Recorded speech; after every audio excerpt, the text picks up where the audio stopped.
বাংলাদেশ এবং বাংলাদেশের বাইরে পৃথিবীর বিভিন্ন প্রান্তে যেখান থেকে চ্যানেলে দেখছেন আপনাদের সকলকে সাদর আমন্ত্রণ তৃতীয় মাত্রা দেখবার জন্যে। সাম্প্রতিক নানা বিষয় নিয়ে আলোচনার জন্য আমার সঙ্গে স্টুডিওতে রয়েছেন আমার ভাই বসা আছেন বাংলাদেশ জাতীয় সংসদের হুইপ বাংলাদেশ আওয়ামী লীগ দলীয় সংসদ সদস্য নজরুল ইসলাম বাবু, এবং আমার ডানে রয়েছেন বাংলাদেশ জাতীয়তাবাদী দল বিএনপির কোষাধ্যক্ষ এবং সাবেক সংসদ সদস্য রশিদুজ্জামান বিল্লাত। স্বাগত আপনাদের দুজনকে তৃতীয় মাত্রায়। বাংলাদেশে নির্বাচন বিতর্কমুক্ত হতে পারছে না এবং সামনে উপজেলা নির্বাচন, স্থানীয় সরকারের নির্বাচন।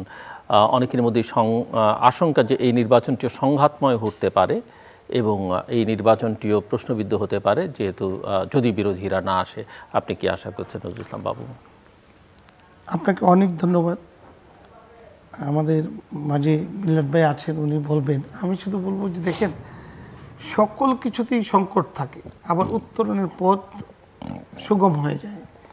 যখন আমরা এই সংকট নিয়ে ভাবি তখন দেখি যে সেই সংকট অবস্থা কিন্তু আর কাছাকাছি সময় আসতে থাকে না। নির্বাচন এটা গণতান্ত্রিক একটা রুলস এবং আমরা এটাকে মেনে চলি। যারা মানতে চান না তারাও গণতন্ত্রের কথা বলেন। নির্বাচনে যারা অংশগ্রহণ করে না তাদেরকে আমি দোষারোপ করবো না, তাদেরকে আমি শুধু বলবো তারা গণতন্ত্রের কথা যেন না বলেন। গণতন্ত্রের কথা বলে নির্বাচনের কথা আসে, আর নির্বাচন আসলে গণতন্ত্র প্রস্ফুটিত হয়। সেই ক্ষেত্রে যখন নির্বাচন বয়কট করবেন তখন গণতন্ত্রকে বৃদ্ধাঙ্গুলি দেখান, এটাই কিন্তু নিদর্শনা আসে। আমাদের দেশে এটা আমরা বেশ গতানুগতিকভাবে 3 পিরিয়ড জাতীয় সংসদেও দেখলাম এবং স্থানীয় সরকারও যারা বয়কট করে তারা কিন্তু রাজনীতি থেকে বিরত নন, আলোচনা সমালোচনা থেকেও কিন্তু আলাদা নন, কিন্তু নির্বাচনে অংশগ্রহণ করছেন না। কেন করছেন না তার যথার্থ ব্যাখ্যা নেই। শুধু বলেন যে কেয়ারটেকার গভর্নমেন্ট।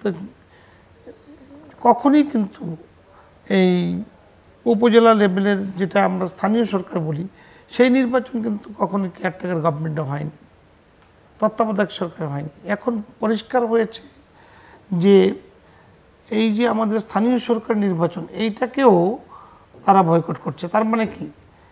তার মানে হলো যে রাজনৈতিক দলগুলি বয়কট করছে তারা আসলে গণতন্ত্রের উন্নয়ন চান না, তারা গণতন্ত্র টিকে থাকুক তাও চান না, এবং উন্নয়নের রাজনীতির প্রশ্ন আসলে তখন তারা মেগা প্রকল্পের কথা বলে, মেগা দুর্নীতির কথা বলে মানুষকে সবসময় বিভ্রান্ত করার চেষ্টা করেন।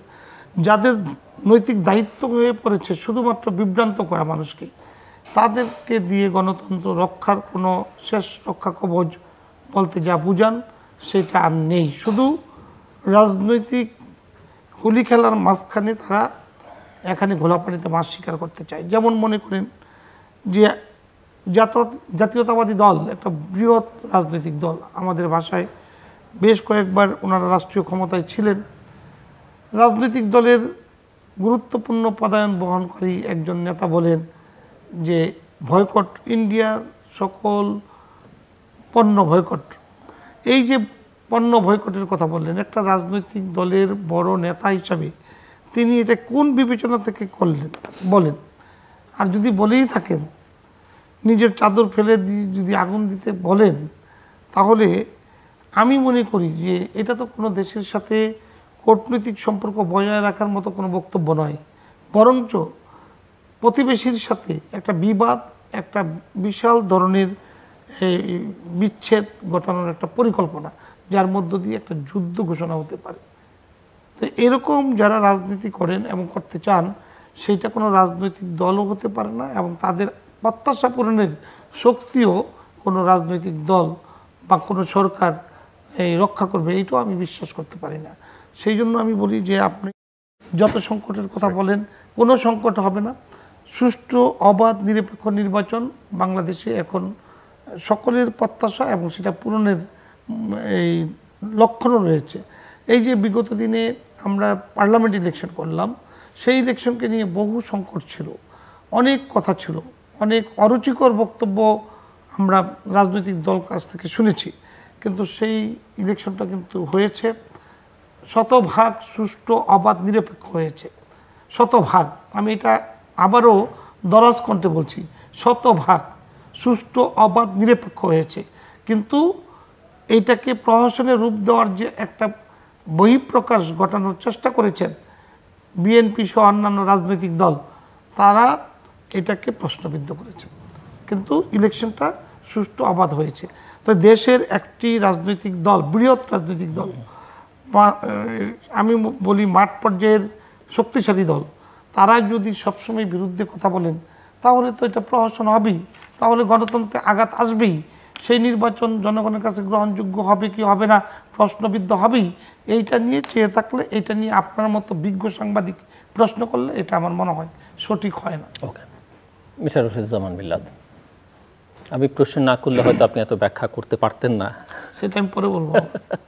মিস্টার রশিদুজ্জামান মিল্লাত। ধন্যবাদ আপনাকে। অনেকদিন পর মাহে রমজানের এই সংযমের মাসে সংযমী হয়ে কথা বলে ভালো। এবং আমাদেরকে এমনি তো সংযম করতে হবে, কারণ 1 ঘন্টার অনুষ্ঠান 40 মিনিট, সংযমের মাসে সংযমী হওয়ার জন্য সকলকে আহ্বান জানাই। এবং সংযত হয়েই সব কিছু বলা ভালো, মিথ্যাকে সত্য, সত্যকে মিথ্যা না বলা ভালো। এবং আমি আশা করব অন্ততপক্ষে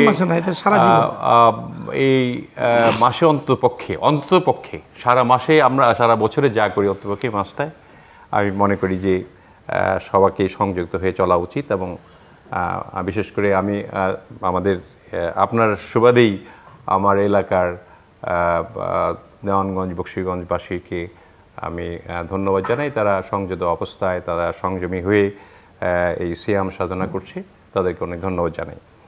এবং আমাদের জন্য দোয়া করবেন আপনারা সকলেই, যারা অনেক কষ্টে আছেন, নিপীড়িত, নির্যাতিত, কারাভোগকারী, তারা সকলেই যাতে সুখে থাকেন, ভালো থাকেন, এই কামনা আমরা করি। এবং সবসময় তাই করতে থাকবো। আল্লাহ তাআলা এক সময় দেখবেন যে আমাদের ইনশাআল্লাহ এই সত্যের জয় হবে। তো যাই হোক, আমার সহ আলোচক সংসদের হুইপ ছোট ভাই জনাব নজরুল ইসলাম বাবু নির্বাচন সম্বন্ধে কথা বললেন যে শতভাগ নির্বাচন হয়েছে, শতভাগ সুষ্ঠু নির্বাচন হয়েছে এই 7ই জানুয়ারিতে। তো এই কথাটা আপনি বলেছেন, ভালো শুনলো, মানুষ শুনলো, আমিও শুনলাম, জিল্লুর ভাই শুনলেন, তৃতীয় মাত্রার অগণিত দর্শক শ্রোতা যারা আছে দেশে বিদেশে সবাই শুনলেন। এবং শুনে কি মনে মনে ভাবলেন সেটা আমি নাই বা বললাম, আপনিও একটু চিন্তা করেন। হয়তো আমাদের সঞ্চালক, আমাদের সম্মানিত জিল্লুর ভাইও হয়তো মনে মনে চিন্তা করছেন যে কথাটি কতটুকু সত্য। তো যাই হোক, সেই প্রসঙ্গে আমি আর বলতে চাই না কিছু, যে আপনারা অবাধ সুষ্ঠু নির্বাচন 3 বছর 3টি টার্মই করলেন, 15 বছর থেকে গণতান্ত্রিক পন্থায় দেশটি চালাচ্ছেন, এটা ভালো, অনেক ভালো। কিন্তু 80% লোক বিএনপিকে উপজেলা নির্বাচনে যাবে কিনা সেটা একটা প্রশ্ন, পুরো আলোচনা আমি আসছি। এবং বয়কট ইন্ডিয়ান প্রোডাক্টস বিএনপির যে অবস্থান সেটাও একটু সময় দিলে আমি একটু আসবো, তাড়াতাড়ি আসবো। নির্বাচনে আসলে দেখেন, নির্বাচন তো 91 সনেও হয়েছে, 96 সনেও হয়েছে, 2001 সনেও হয়েছে। তখন কিন্তু একটা নির্বাচনের এই সমস্ত প্রশ্ন আসেনি। একবার বিএনপি এসছে, একবার আওয়ামী লীগ এসছে, আবার বিএনপি এসছে, আবার হয়তো আওয়ামী লীগ আসতো। এই কারণে যে সৌহার্দ্যপূর্ণ ভাব রাজনৈতিক বন্ধুদের সঙ্গে, যে সব দেশেই এরকম হয় আর কি, প্রত্যেকটি দেশে 2টা করে রাজনৈতিক দল বড় থাকে। এটা আমেরিকায় বলেন, যুক্তরাজ্যে বলেন, বা বিভিন্ন বড় বড় দেশে। আমাদের দেশে তাই ছিল, বিএনপি আওয়ামী লীগ বা আওয়ামী লীগ বিএনপি, এই দুটোই দল অ্যাকচুয়ালি। এই দল দুটোকেই ধরা হয়।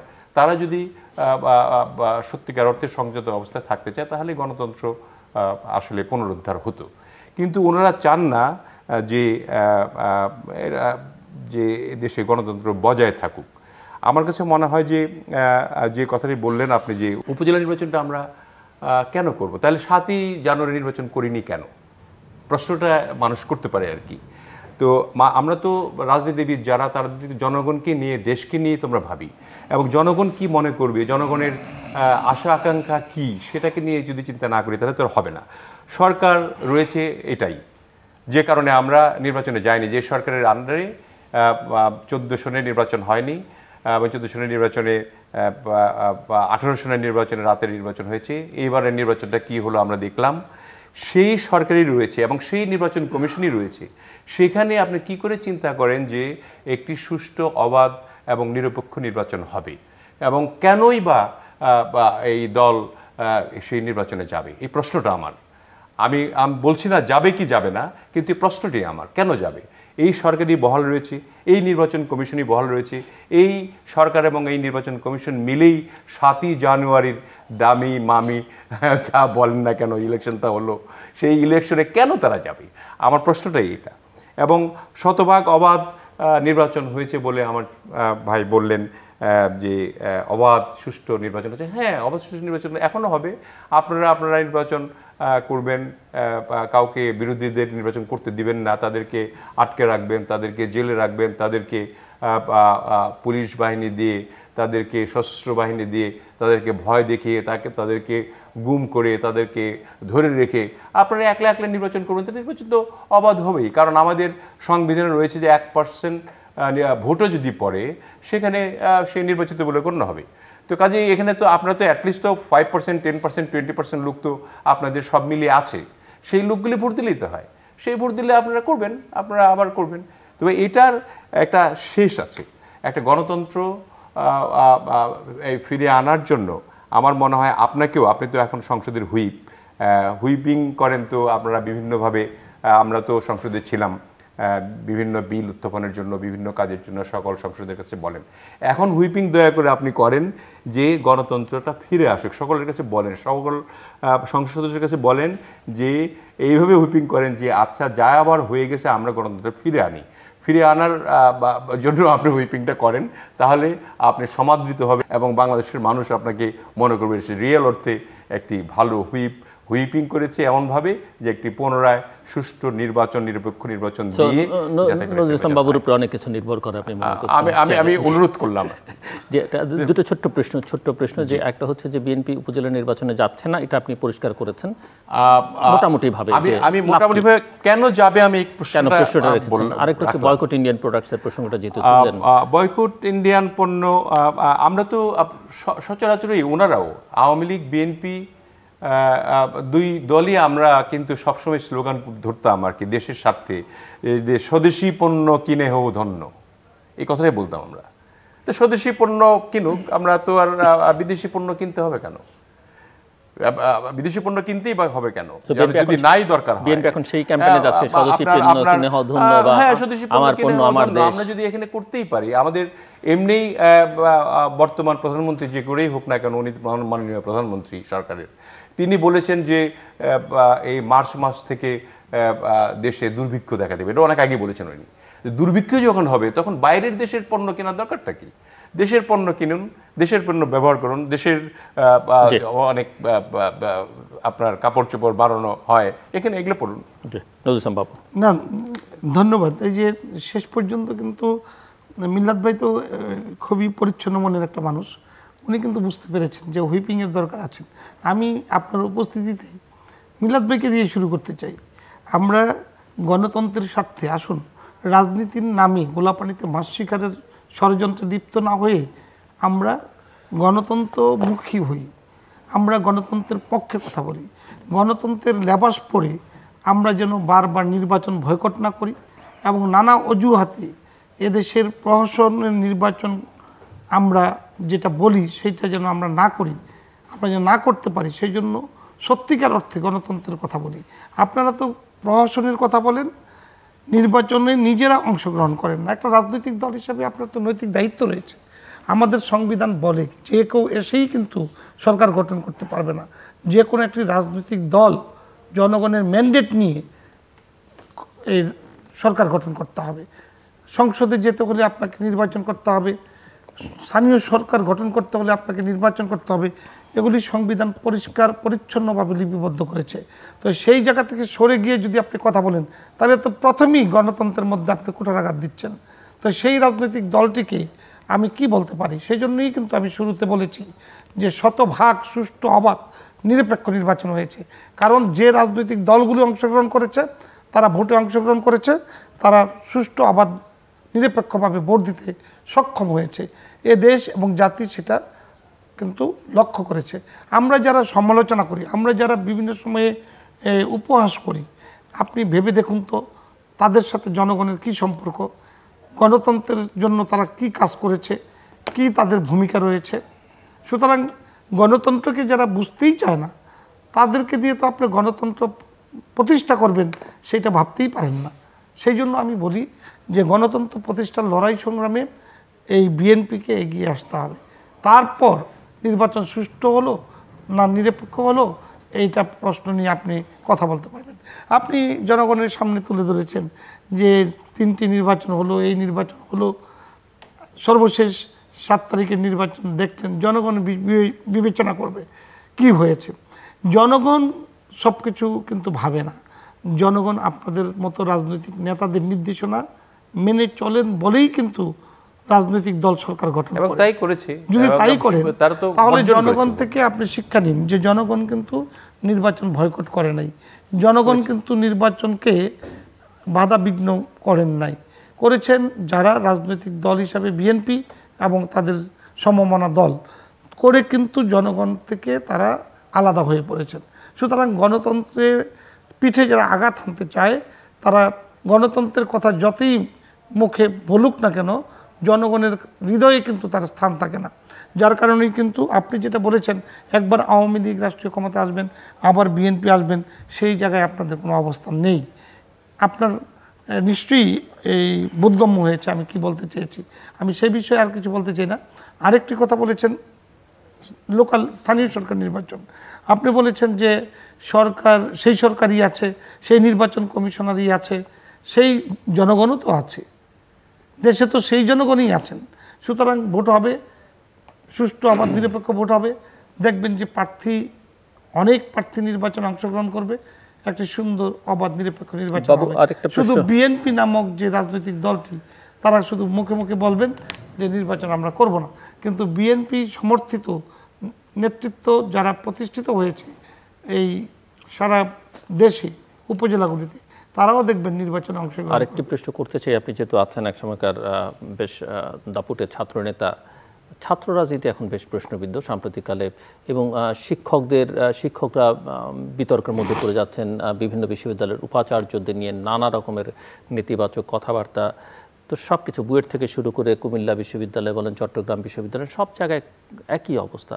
মানে আপনার ফিলিংস কি? আপনি এই ব্যাপারে আমি যেটা বলবো, দেখেন যে স্বাধীনতার স্বপ্ন এই ছাত্র সমাজের আন্দোলন সংগ্রাম থেকেই কিন্তু জেগে উঠেছে। জাতির পিতা বঙ্গবন্ধু শেখ মুজিব শক্তি পেয়েছিলেন এই ছাত্রদের কাছ থেকে।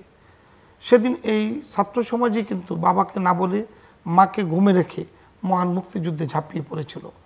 সুতরাং এই ছাত্র সমাজের যে সেই দিন কর্মকাণ্ড, দেশের প্রতি প্রেম ভালোবাসার বহিঃপ্রকাশ, এইটাকে অনুকরণ করে কিন্তু দেশের জেলে কুমার কৃষক সবাই ঝাঁপিয়ে পড়েছিল।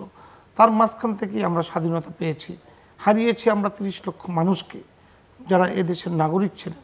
আমার মা বোনের ইজ্জত লুণ্ঠন হয়েছে, তারপরেও আমরা স্বাধীন সার্বভৌম রাষ্ট্র প্রতিষ্ঠা করেছি। ছাত্র সমাজের অবদান অনস্বীকার্য। সেই ছাত্র সমাজের মাঝখান থেকে কিন্তু জাতীয় নেতৃত্ব প্রতিষ্ঠিত হয়েছে। আমি মনে করি যে প্রত্যেকটি কলেজ, আমাদের সংবিধান বলে ছাত্র সংসদ নির্বাচন হওয়া দরকার, ছাত্রদের মাঝখান থেকে এই কর্তৃত্ব এবং নেতৃত্ব প্রতিষ্ঠিত হওয়া দরকার, লেখাপড়া জানা এবং মেধাবীদের মাঝখান থেকে নেতৃত্ব বের হয়ে আসা, এটা দেশের জন্য অপরিহার্য হয়ে উঠেছে।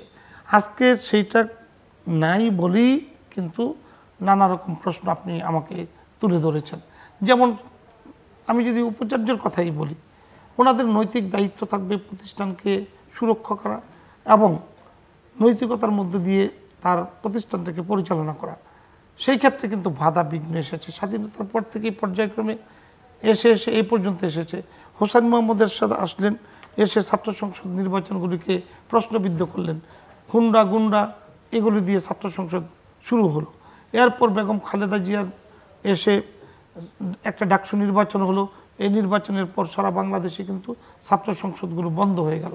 ছাত্র সমাজের মধ্য থেকে যে নেতৃত্ব প্রতিষ্ঠা একটা বাধা চলে আসলো। কারণ হলো শিক্ষা দরদি আমাদের প্রধানমন্ত্রী তখন তৎকালীন সময়ে ছিলেন না। রাষ্ট্রপতি হোসেন মোহাম্মদ এরশাদ শিক্ষা দরদি না হয়ে ক্যান্টনমেন্টের ঘাস দরদি, বৃক্ষ দরদি হয়ে গিয়েছিলেন। বেগম খালেদা জিয়ার সরকার তিনি নিজেই বলেছিলেন ছাত্র রাজনীতি করতে হলে ছাত্র হতে হবে, এমনটা কোনো প্রয়োজন নেই। এই যে আমাদের এই ধরনের বক্তব্য, সেই কারণেই ছাত্র সমাজ মেধাবীরা আস্তে আস্তে কিন্তু দূরে সরে গিয়েছে। এবং আমরা লক্ষ্য করেছি যারা ছাত্র রাজনীতির দ্বারা এই বাংলাদেশে এই প্রতিষ্ঠিত, তারাও কিন্তু ছাত্র রাজনীতির বিপক্ষে অনেক সময় কথা বলেছেন। কেন বলেছেন? যে যতটুকু আশা, যতটুকু ভরসা, সেই জায়গা থেকে ছাত্র সমাজ অনেক দূরে সরে গিয়েছে। এটা সত্য। এটা দেখি আপনার মিল্লাত কি বলেন, তারপরে আবার আপনি বলতে পারবেন। সেই জায়গা থেকে ছাত্র সমাজের নৈতিক দায়িত্ব হলো যে তাদের নিজেদের ইমেজ বিল্ড আপের জায়গায় ফিরে আসা। Thank you. দেখেন, আমি কোনো প্রশ্ন করবেন নাকি আমি উত্তর বলে দেব? গণতন্ত্র বজায় রাখার জন্য ছাত্র রাজনীতি তো একটা অপরিহার্য অঙ্গ ছিল। ছাত্র রাজনীতি থেকেই 52 থেকেই শুরু হয়েছে, ছাত্র দিয়েই শুরু আর কি। এবং এরশাদ পতনটা আপনারাই করেছেন আর কি। মানে এই ঢাকা ইউনিভার্সিটি থেকে যদি ডাকসুর সব সমন্বিত জোট যদি না হতো, আওয়ামী লীগ, বিএনপি, অন্যান্য বাম দল, ডান দল সব মিলিয়ে কিন্তু সব ছাত্ররা ঐক্য হয়ে কিন্তু এরশাদের পতন করে, সর্বদলীয় ছাত্র পরিষদ যেটা ছিল। এবং দেখেন, এটা গণতন্ত্র বজায় রাখার জন্য আসলে একটা মনোভাব থাকতে হয় ফ্রম দ্য টপ। আমার মনে আছে যে আমরা যখন এমপি ছিলাম তখন প্রথম 2001 বা 2002-এ জনাব সজীব ওয়াজেদ জয় ঢাকায় আসলেন তার স্ত্রীকে নিয়ে। ঢাকায় বা যখন আসলেন, জনাব তারেক রহমান, এখন আমাদের ভারপ্রাপ্ত চেয়ারম্যান, তিনি কিন্তু প্রাইম মিনিস্টারের এপিএসকে অনুরোধ করে ফুলের তোড়া দিয়ে তাদেরকে সম্বর্ধনা জানানোর জন্য সে ফুলের তোড়া দিয়ে পাঠানো হয়েছে, তাদেরকে সম্বর্ধনা দিয়ে যাতে বরণ করা হয়। মানে এই যে রাজনৈতিক কালচারটা উনি কিন্তু মেনটেন করার চেষ্টা করেছেন আর কি। তো সেখানে এটা নষ্ট হলো কখন? এই 111-এর পর থেকেই কিন্তু নষ্টটা হলো। আপনারা যখন ছিলেন ছাত্ররাজনীতিতে এই বিশ্ববিদ্যালয়ে, দেখেন একটা হল ছিল হয়তো ছাত্রলীগ করছে, ওরা ওই হলে আছে, মহসিন হলে আবার ছাত্র দলের ছেলেরা আছে। তো এরকমভাবে সুদর্শন হলে আছে ছাত্রলীগের ছেলেরা। আবার সব মিলিয়ে একসঙ্গে মধুর ক্যান্টিনে এসে সবাই মিলে একসঙ্গে খাওয়া দাওয়া করতেছে, হাসাহাসি করতেছে, করতেছে। আবার যখন আন্দোলনের দরকার যার যার আদর্শ নিয়ে, তখন কিন্তু আবার একটু মারামারিও হচ্ছে। সেই জিনিসগুলি কিন্তু এখন নাই। এখন নাই কখন থেকে?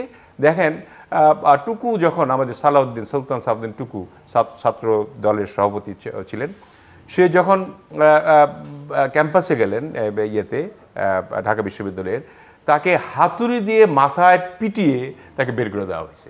এর থেকে শুরু আর কি।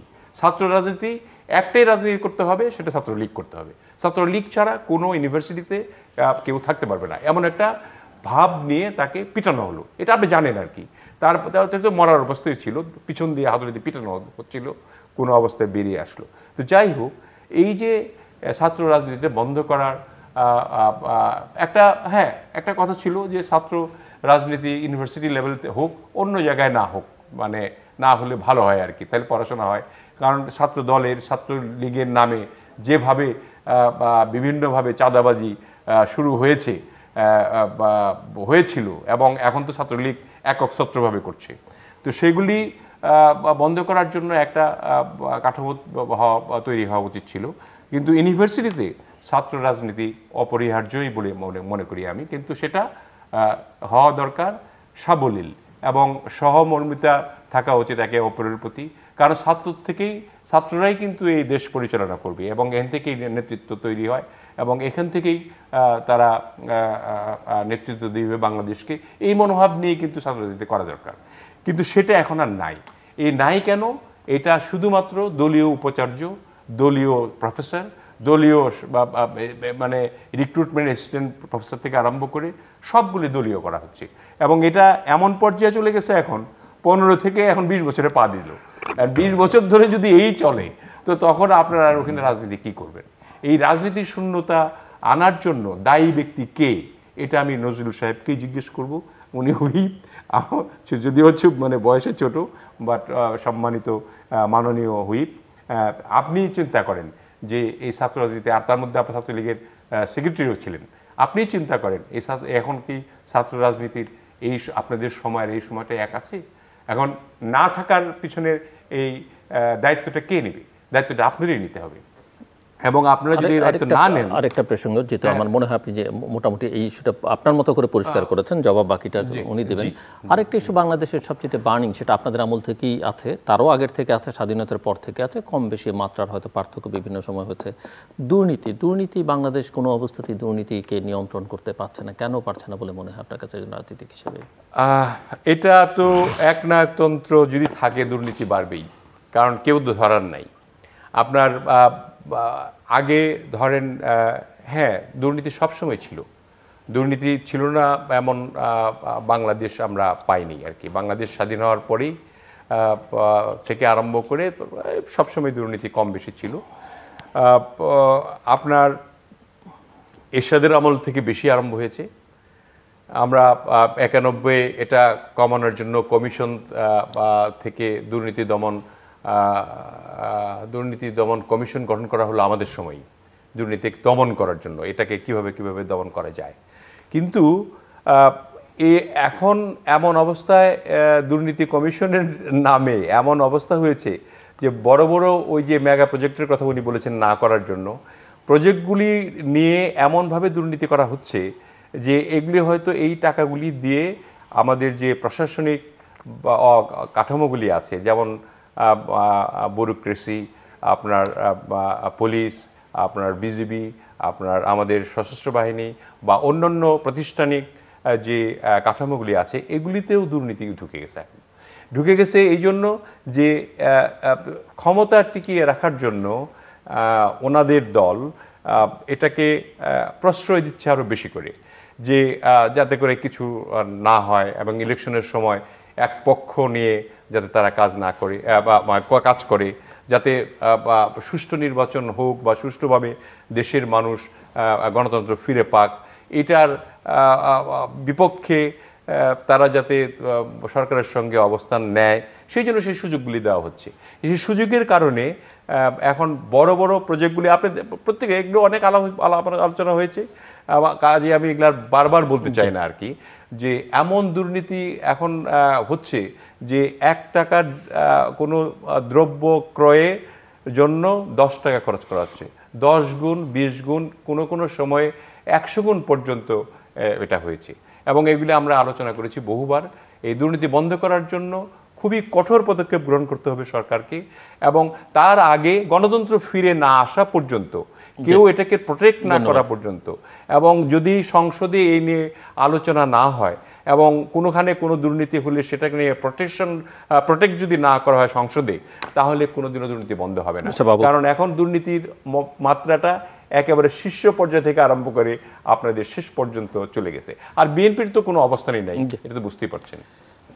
আমি প্রথমত ছাত্র সমাজের কথাটা বলতে চাই।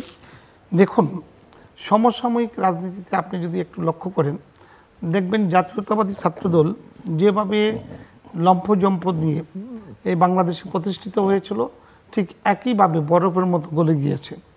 কারণ যার কোনো দর্শন নেই, যে রাজনৈতিক দলের সংগঠনের কোনো দর্শন নেই, উদ্দেশ্য এবং আদর্শ নেই, সেই সংগঠন তো জিল্লুর ভাই টিকে থাকতে পারে না। না, আদর্শ উদ্দেশ্য তো আপনাদেরও আছে, আমাদেরও আছে, গঠনতন্ত্র রয়েছে। আমি বলছি, আমি নাই কেন সেটা আমি মিলাদ ভাই বলছি। আমি বলবো এই কারণে, নেই কোনো প্র্যাকটিস, নেই কোনো সম্মেলন, নেই কোনো ধারাবাহিকতা, নেই কোনো ছাত্র রাজনীতির গতিধারায় কোনো কর্মকাণ্ড। এটা ছাত্র দলের মধ্যে মোটেই নেই। ছাত্রলীগের মধ্যে আছে, আমি সেটাও বলতেছি, আমি সেটাও বলবো। নিজেরটাকে বলেন তাহলে ভালো আর কি। রমজান মাস তো, হ্যাঁ, আমি শুধু রমজান মাসে না, আমি 12 মাস। না, রমজান মাসে নিজের দোষ, আমি 12 মাস মুসলমান। রমজান মাস বিশেষ রহমতের।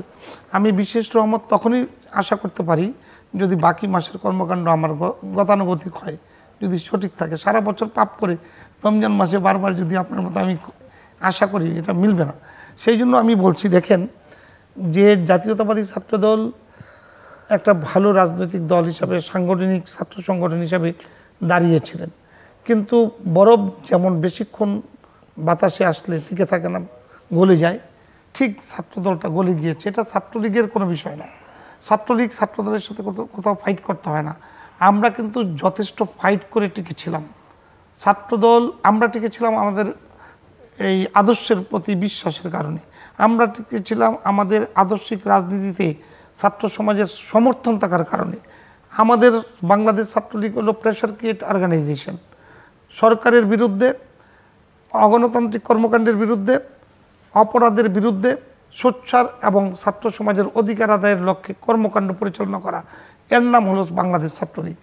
আর ছাত্রদল নামক যে দলটি প্রতিষ্ঠিত হয়েছিল সেটা আপনি জানেন আর্মির তত্ত্বাবধানে ভ্যানগার্ড হিসাবে বেগম খালেদা জিয়ার পাশে, জিয়াউর রহমানের পাশে দাঁড়িয়ে সরকারের পাশে থেকে রাতারাতি ছাত্র সংগঠন হয়েছিল। লুবি এবং স্বার্থবাদী কায়েমি স্বার্থবাদীরা সেদিন এই ছাত্র সংগঠনের নেতা হিসাবে নিজেকে নাম লিখিয়েছিলেন, যার কোনো ধারাবাহিকতা নেই। আপনি দেখুন ছাত্রদলের জন্য যাদের অনেক বেশি ত্যাগ রয়েছে তাদের কিন্তু আজকে কোনো অস্তিত্ব নেই, তাদেরকে কিন্তু খুঁজে পাওয়া যায় না। তারা কিন্তু সাংগঠনিকভাবে টিকে থাকতে পারেননি, কারণ লোভ লালসার ছাত্র রাজনীতিতে উঠে আসা নেতৃত্ব সবই কিন্তু বরফের মতো গলে গিয়েছে। কেউ দেশ থেকে পালিয়ে গিয়েছে, কেউ রাজনীতি ছেড়ে দিয়েছে, কেউ অন্য দলে যোগদান করেছে। তাদের রাজনৈতিক ইতিহাস শূন্যের খাতায় চলে গিয়েছে। বাংলাদেশ ছাত্রলীগের ইতিহাস ভিন্ন। বাংলাদেশ ছাত্রলীগ সবসময়ই ধারাবাহিক রাজনীতি করে গিয়েছেন। আমি আমার কাছ থেকে যদি বলি তাহলে আজকের রাজনীতিতে আমি একটা উদাহরণ দিতে চাই। ঢাকা বিশ্ববিদ্যালয়ের মেধাবী ছাত্র সাদ্দাম হুসাইন ছাত্রলীগের প্রেসিডেন্ট, ইনান ছাত্রলীগের সাধারণ সম্পাদক, দুইজনই কিন্তু বিশ্ববিদ্যালয়ের চেনামুখ এবং তারা ছাত্র সংগঠন করা হল থেকে শুরু করেছেন, বিশ্ববিদ্যালয় কমিটি চালিয়েছেন, ডাকসু নির্বাচন করেছেন, তারপর বাংলাদেশ ছাত্রলীগের নেতৃত্বে এসেছেন। তাদের সামনে জাতীয়তাবাদী ছাত্রদলের যারা নেতৃত্ব দিচ্ছেন তাদের নামও কিন্তু এখন আর মানুষ জানেন না। তারা কি ইউনিভার্সিটি যেতে পারে? আমি শেষ করি, যেতে পারেন না এটা কেমন কথা? ছাত্ররা কেন যেতে পারবে না? যেতে পারবেন না? পারবেন, আপনি যেতে দিবেন না? না, যেতে পারবে না কেন? হাতুড়ি দিয়ে পিটাবেন তাদের? তাদের রাজনৈতিক কালচার এবং তাদের রাজনীতি বাদ দেন আপনি, তার ক্যাম্পাসে সে যেতে পারবে না এমন ইতিহাস কিন্তু বাংলাদেশে নেই। আছে, এখন আছে, ছিল, এখন আছে, শুধুমাত্র ছিল পাচ্ছে না। বেগম খালেদা জিয়ার শাসন। আমি জানি তো, আমি যখন ছাত্রলীগের সাধারণ সম্পাদক আপনাদের কথা বললাম তখন তো, আমি বলি ছিল তো না, তখন কিন্তু সিলেটের ছাত্রলীগের সাথে যারা সম্পৃক্ত ছিল ওরা কিন্তু ঢাকায় ছিল, ঢাকায় তখন ছিল তো। আমি বলছি আপনাকে, দেখুন আপনি শুনেন না, আমি শেষ করছি। আপনি আমাকে, আমি কোনো ইন্টারাপ্ট করি না আপনার বেলা মিলাদ ভাই। আমি আপনাকে শেষ পথে আমি আপনার কথাই বলবো। আমি শুধু যেটা বলতে চাই সেটা হলো সলিউশন। তাই বলি যে ছাত্রলীগ খুব ভালো কাজ করছে, করে ফেলছে, আমি সেই ক্রেডিট নিতে আমি কথা বলছি না। আমি বলছি তাদের সমসাময়িক যারা নেতৃত্ব দেওয়ার মতো তাদেরকে ছাত্রদল বাছাই করছেন না কেন? ছাত্রদল ঢাকা বিশ্ববিদ্যালয়ে এই আপনারা বলছেন ঢুকতে দেওয়া হচ্ছে না, এটা কিন্তু ঠিক না। কোনো ছাত্র সংগঠনই কোনো ছাত্র সংগঠনকে বাইরে রাখতে পারে না। কোনো ছাত্র সংগঠন অতীতেও পারে নাই, আমাদেরকেও পারে নাই। ৭৫-এর পরবর্তী, please let me finish what I say, ৭৫-এর পরবর্তীতে ছাত্রলীগকে কিন্তু দমিয়ে রাখতে পারেনি। আমরা কিন্তু সারা বাংলাদেশের প্রত্যেকটি প্রতিষ্ঠানে আমাদের অবস্থান আমরা প্রকাশ করতে পেরেছি। যাই হোক, আমি বলবো যে ছাত্রদলের রাজনীতিতে আরো সক্রিয় এবং এনার্জেটিক ছাত্র রাজনীতির কর্মী আপনাদেরকে বাছাই করে নেতৃত্বে দুর্নীতি নিয়ে আমি প্রশ্ন করেছিলাম। আর দুর্নীতির ব্যাপারে আমি যেটা বলবো, এই কারণে উঠলো যে এখন আবার দুর্নীতি নিয়ে কিছু কিছু ঘটনা, না দুর্নীতি তো প্রাক্তন আইজিপির একটা ঘটনা, মাতার বাড়ির উনি বলেছেন শতগুণ হাজার গুণ বেশি দাম দিয়ে একটা জিনিস কত টাকা দিয়ে কেনা হচ্ছে। জি, দুর্নীতির কথা যদি আপনি বলেন, এদেশের আমলা, আচ্ছা 2 মিনিটে শেষ করব, এদেশের আমলাদের কথা যদি আমরা বলি তাহলে দেখুন তো, আপনি আর্মির প্রধানের কথা বলেন, চিফের কথা বলেন, বা পুলিশের প্রধান বলেন, তারা কে বাংলাদেশে বসবাস করছে? সবাই তো পরিবার পরিজন নিয়ে চলে যাচ্ছে। বেগম খালেদা জিয়ার, হুসাইন মোহাম্মদ এরশাদ, জিয়াউর রহমান এবং স্বাধীনতার পরবর্তী কে দেশে অবস্থানে রয়েছেন? সচিবদের কথা বলেন, বড় বড় আমলাদের কথা বলেন, কয়জন রাজনৈতিক দলের নেতাদের সন্তানরা বিদেশে বসবাস করছে আর কারা কি করছেন? এটা নিয়ে আমরা কথা বলি না, কিন্তু আমরা সবসময় রাজনৈতিক দলকে হেওয়া প্রতিপন্ন করে কথা বলতে বলতে এই মিলাদ ভাইয়ের মতো আমরা নিজেরাই, আমি কোনো সময় বলি না, আমরা নিজেরাই কিন্তু রোশানলে পড়ছি। আসলে দেখুন যে অনেক বড় বড় নেতাদেরকে আমি দেখেছি, আপনি জানেন যে আপনি আমার চেয়ে অনেক বেশি বিজ্ঞ রাজনীতিতেও এবং সাংবাদিকতায়, আপনার রয়েছে মহিমাময় জীবন। আপনি একটু চিন্তা করে দেখেন তো, আপনার এলাকার এমপি বাংলাদেশের এই বৃত্তি পতাকা থেকে শুরু করে বঙ্গবন্ধুর আদর্শ রাজনীতি এবং এদেশের মুক্তিযুদ্ধ সব কিছুতে যার ভূমিকা, আব্দুর রাজ্জাক মারা গিয়েছেন চিকিৎসার টাকা জোগাড় করতে পারেননি। তারা খ্যাতিমান পুরুষ, খ্যাতিমান রাজনীতিবিদ। এদেশে আব্দুল জলিল মৃত্যুবরণ করতে হয়েছে, তারও কিন্তু চিকিৎসার অভাব হয়েছে। আমরা অনেককেই এরকম দেখেছি। অ্যাডভোকেট সায়রা খাতুনের কথাই যদি বলি, রাজনীতির ইতিহাসের বাঁকে বাঁকে আপনি খুঁজে বের করে দেখুন না কে কেমন আছে, দেখবেন যে সব খুঁজে পাবেন। সুতরাং আমি বলবো যে দুর্নীতি যারা করছে তাদের বিরুদ্ধে সবাই সোচ্চার হওয়া উচিত। শুধু বঙ্গবন্ধুর কন্যা শেখ হাসিনা একা সোচ্চার হলে চলবে না, মিল্লাত ভাইদের হতে হবে, আমাদের হতে হবে।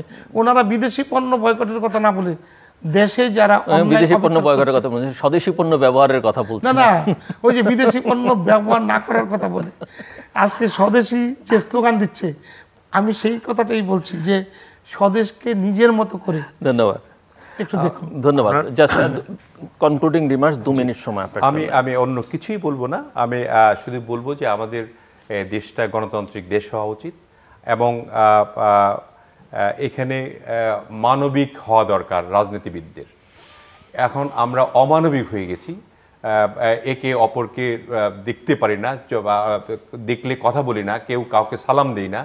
এই কালচারটা ফিরে আসা উচিত এবং এই ফিরে আসার জন্য এটা এখন যারা সরকারি দলে আছে, যারা স্টিয়ারিংয়ে আছে, তাদেরকেই এই পদক্ষেপটা গ্রহণ করা উচিত। দেখেন 3 বারের প্রধানমন্ত্রী বেগম খালেদা জিয়া চিকিৎসার ব্যাপারে আপনারা সবাই জানেন, তাকে বিদেশে না নিলে তার সুস্থতা হবে না। বিদেশে যায় নাই, আব্দুর রউফ সাহেব যান নাই, আমাদের বিদেশে জেলে থাকা অবস্থায় অনেকেই গেছে, অনেক বর্ণনা করলে সময় লাগবে। তো ওনাকে কি দেওয়া যায় না বিদেশে যাওয়ার একটা পারমিশন? আর দেখেন এই তারেক রহমানের বিয়েতেও কিন্তু এই বর্তমান প্রধানমন্ত্রী কিন্তু নিজে উপস্থিত হয়েছেন, উনি হেসে ওনাদেরকে আশীর্বাদ দিয়েছেন। এই যে কালচারটা, এটাকে ফিরে আনা যায় না?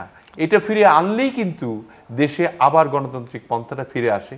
একটা সুষ্ঠু নির্বাচন দিয়ে কি গণতন্ত্র ফিরে আনা যায় না? যায়।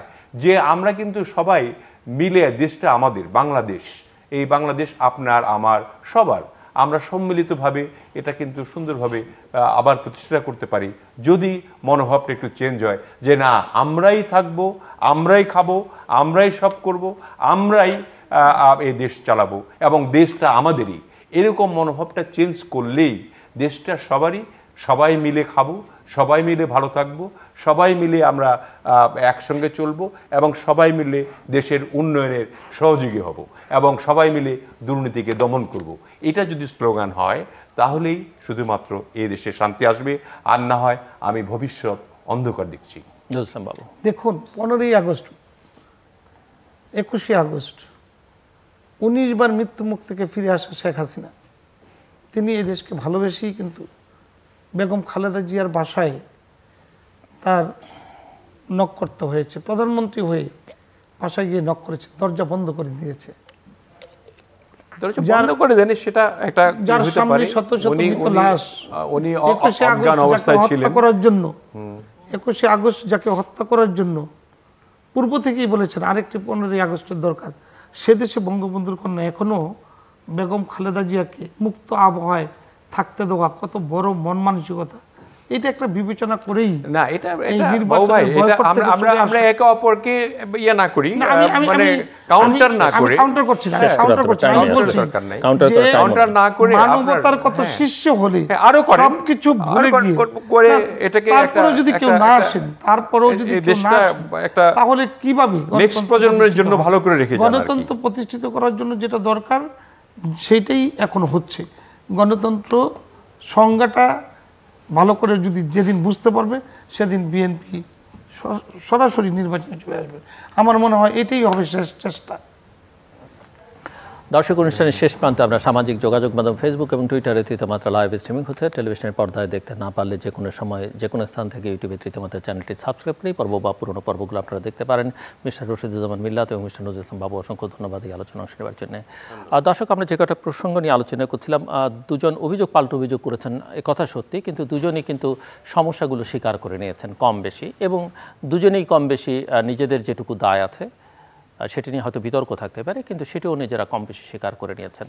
মূল কথা, দেশে একটা গণতান্ত্রিক আবহ তৈরি করা দরকার এবং গণতান্ত্রিক সংস্কৃতির বিকাশ দরকার, এবং এই আকাঙ্ক্ষা নিয়ে 53 বছর আগে বাংলাদেশ স্বাধীন হয়েছিল। সেই জায়গায় আমাদের সকল রাজনৈতিক দলেরই কম বেশি দুর্বলতা আছে, সীমাবদ্ধতা আছে বা দায়ও আছে। সেটা কাটিয়ে উঠবার সুযোগও তাদের আছে, কেননা তারা অতীতে গণতন্ত্রের জন্যে ভূমিকা রেখেছেন। বিভিন্ন সময় একটি দল স্বাধীনতা যুদ্ধে নেতৃত্ব দিয়েছে, তারপরে গণতন্ত্রের বিভিন্ন সংগ্রামে তার ভূমিকা আছে। অপর দলেরও বাংলাদেশের স্বাধীনতা সংগ্রাম, সেই অর্থে স্বাধীনতা সংগ্রামের সময় তাদের দল না থাকলেও পরবর্তীকালেও তারা গণতন্ত্রের সংগ্রামে, বিশেষ করে 80-র দশকে তারা রাজপথে ছিলেন।